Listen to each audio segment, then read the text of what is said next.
welcome back to my channel. First of all, today I wanted to thank everybody who's been so nice after my last video. I had a lot of people sending me links with ideas about how to get books published, and also a lot of people giving me just really sweet pep talks about like that my cat understands what I'm going through, and just that they understand how much I love her and why she's such a big concern for me. I thought she might be over here and consent to thank you herself, be on camera for a second, but she just ran away, I guess. But anyway, I just really appreciated that. It was really nice of people to care about my cat, since I care about my cat so much. Today I wanted to talk about biopsies.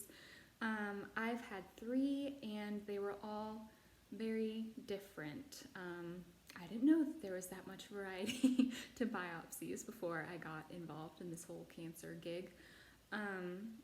But I also, at the end, want to give a little plug to the research that I was working on at Duke. But anyway, just quick overview. A biopsy is just a way of looking at something that's suspected to be cancerous outside the body. Is core needle biopsy, where there's a needle that kind of is like a little bit like a straw, and so it can go in and like pick a little bit of the tumor or the tissue out and bring it back out through the body, so it can be looked at in a pathology lab, so they can figure out various characteristics of it and mostly decide whether it's cancerous or not. My first biopsy was on March 13th, 2015. I wasn't put under anesthesia, but they did local anesthesia. So I was awake during the whole procedure, but they tried to numb my breast so that I wouldn't feel the needle go in, so I wouldn't feel the tissue taken out. And they tried really hard to numb me up.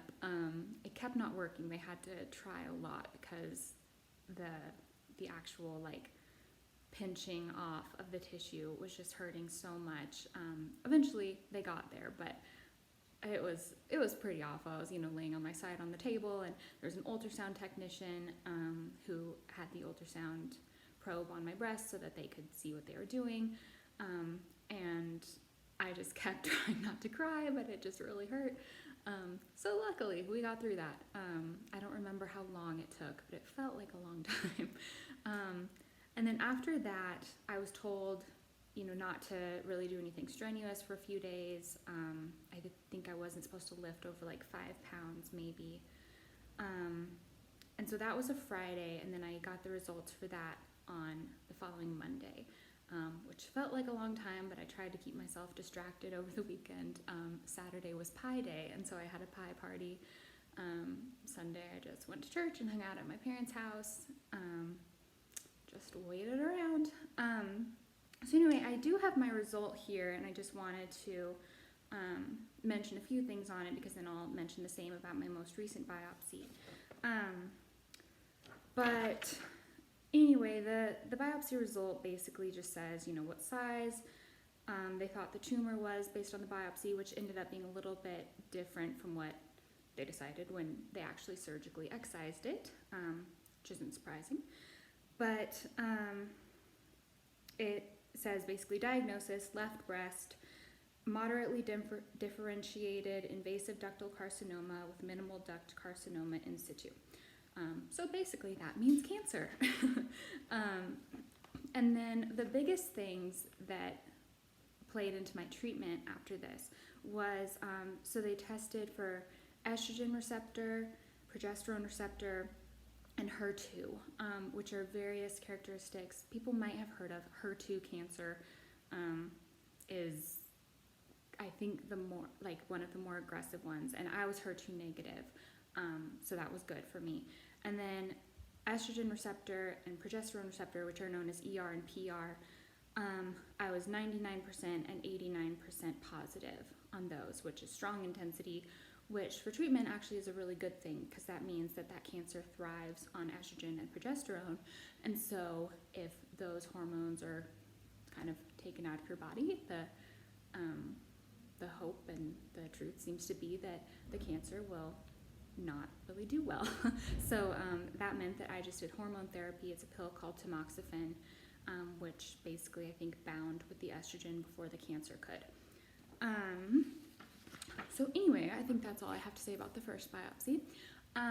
The second biopsy that I had was very different.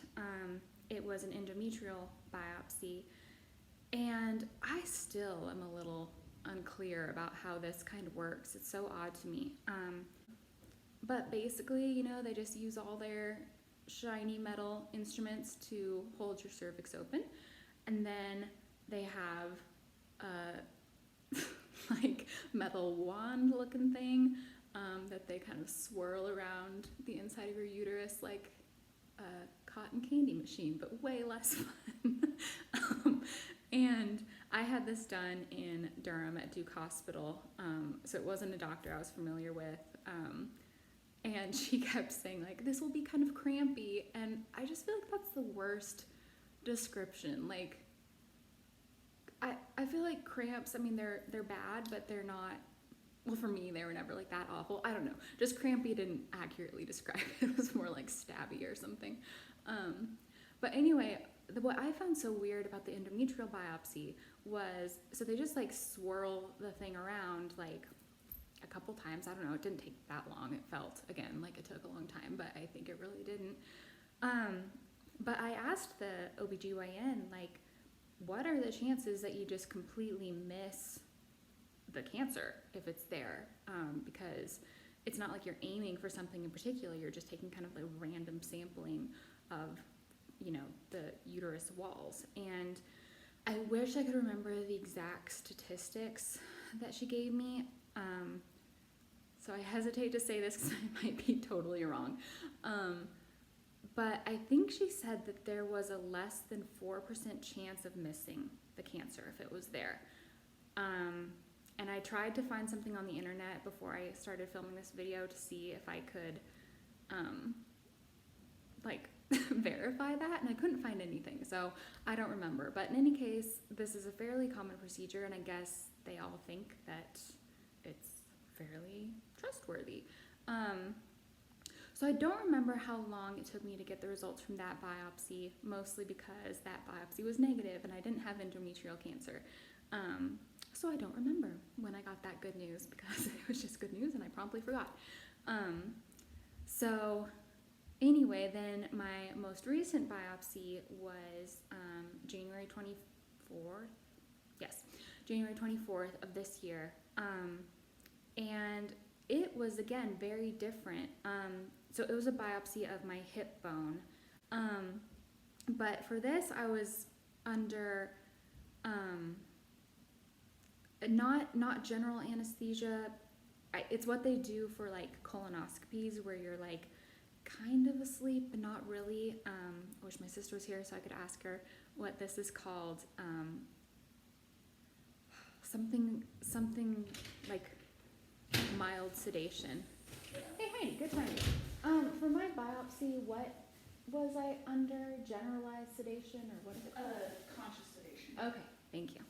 Okay, so good timing. Heidi just told me that it's called conscious sedation.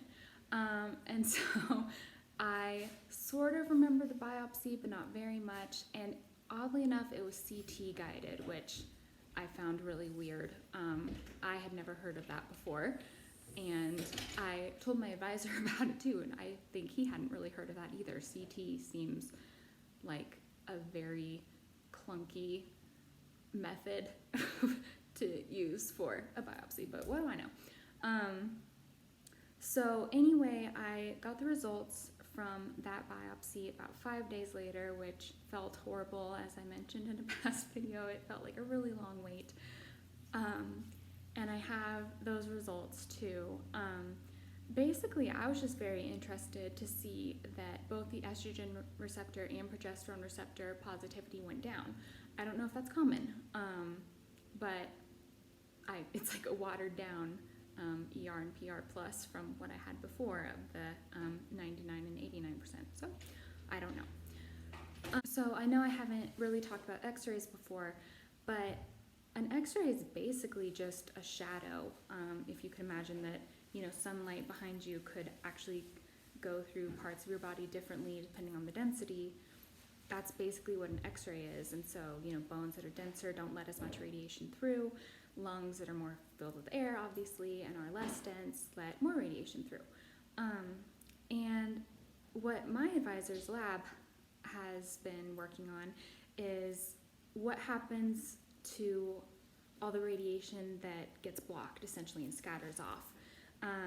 And that's been studied before. That's actually the premise behind the x-ray machines in TSA in the airport. But it's really interesting because it turns out that depending on what the radiation scatters off of, the pattern of the scatter is very particular. So it looks a certain way when it scatters off of bone versus fat versus cancer. And so what my advisor was doing with that first was trying to use it in operating rooms for something like a lumpectomy. When they take out the tumor, then they can check the tumor margins and make sure they're all clear by just looking at the pattern of this scattered radiation and being able to say, yes, that's normal tissue all surrounding cancerous tissue, which is really cool. And that would mean that people would know for sure that they got all of the cancer out during lumpectomies, and people wouldn't have to go back and get another surgery because some of the cancer was missed or something like that. And so what my research project was trying to use that same technology, but for a virtual biopsy. And so the premise of that was that if somebody comes in and they have a suspicious lump that a mammogram or something has shown as something questionable, then you could scatter some radiation off of that lesion, and if it was cancerous, then the scatter pattern would show up that it was cancerous, and that looks different from if it's just fat or something. And so you could know pretty much immediately whether you have cancer or not. You'd still need, if the binary diagnosis did say yes, this is cancer, then you would still need to get a core needle biopsy, because they would still need to study the tissue itself and figure out things like the estrogen and progesterone receptivity, the HER2 status, and things like that. But if you didn't have cancer, you could just know right then, okay, I can chill out. I don't need to worry. This is just a cyst, or this is just whatever. And I really wanted to work on that project because I have just gone through so many weeks of turmoil of wondering if I had cancer.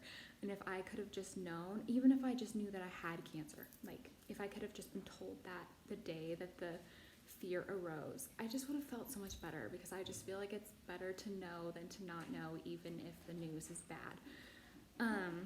So I think that project is so cool, and I just hope that it really gains traction and can help people clinically really soon.